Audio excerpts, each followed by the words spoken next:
Сәлем достар, бүгін біз сіздермен бірге запеканка жасайтын боламыз. Ол үшін менің YouTube каналыма тіркеліп, лайк басуды ұмытпаңыз. Видеоны соңына дейін қарап шығыңыз. Ең алдымен бізге картоп, пияз, сәбіз, қызанақтар қажет болады. Және қызыл бұрыш, қара бұрыш, тұз, сұйық май. Және бізге фарш, пияз, ірімшік және спецтер, су, айран қажет болады. Ең алдымен ыдысымызды сұйық маймен жақсылап ыдысымызды майлап алатын боламыз. Енді біз картоптың барлығын турап шығатын боламыз. Енді біз болгарскийдің барлығын турап шығатын боламыз.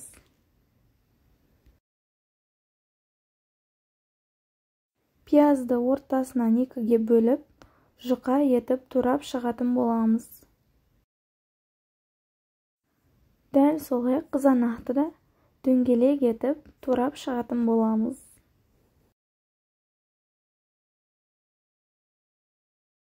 Енді сарымсақты майда етіп турап шығатын боламыз. Енді біз сәбізді үкіштен өткізетін боламыз.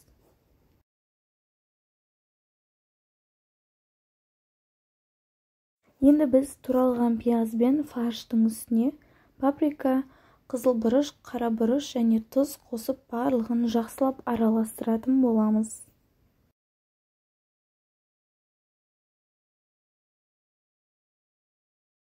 Барлығын жақсылап араластырып болған соң, бір дана жұмыртқа салып, тағы да жақсылап араластыратын боламыз. Енді біз картоптың үстіне паприка, қара бұрыш, қызыл бұрыш және тұз қосып, жақсылап араластыратын боламыз.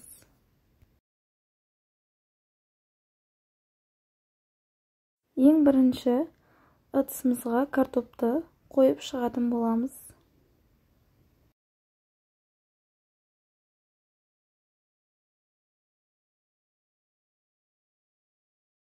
Бір стакан суымызды айранға құйып, араластыратын боламыз.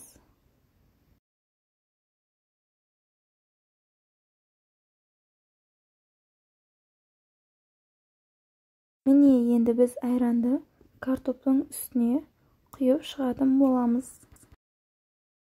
Және үстіне пиязды жұқа етіп, сеуіп шығатын боламыз.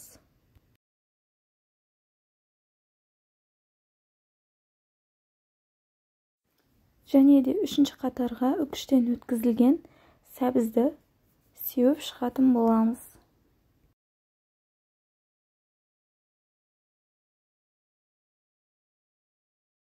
Төртінші қатарымызға болгарскийді қосып шығатын боламыз.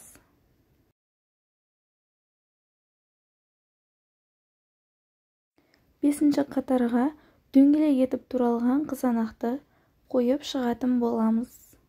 Және сарымсақты сеуіп шығатын боламыз. Енді фаршты жұқа етіп және тегіс қылып жайып шығатын боламыз.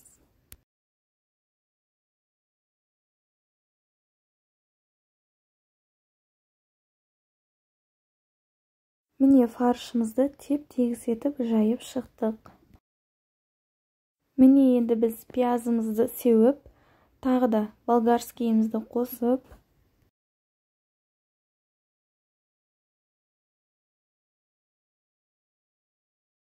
туралған қызанақтарымызды қойып шығатын боламыз.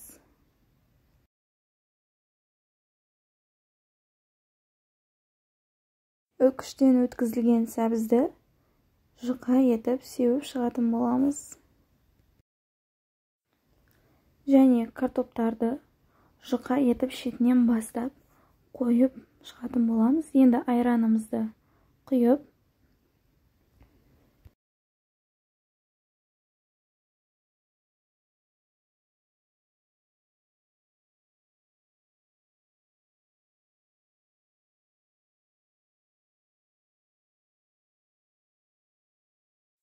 енді фольганы алып, толықтай бетін жауып, 200 градуста 40 минутқа қойып пісіріп алатын боламыз.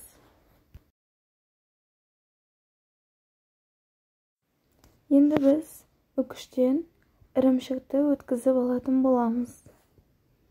Қазір біз запеканкамыз пісуіне 10 немесе 15 минут қалған кезде бетіне ірімшік сеуіп шығатын боламыз. Міне біздің запеканкамыз 30 минуттай тұрды. Енді бетіне ірімшікті сеуіп, қайтадан духовкаға салатын боламыз.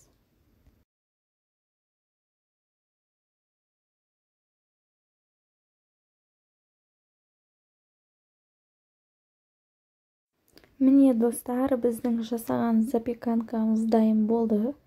Өте керемет, жұмсақ, әрі дәмді болып шықты.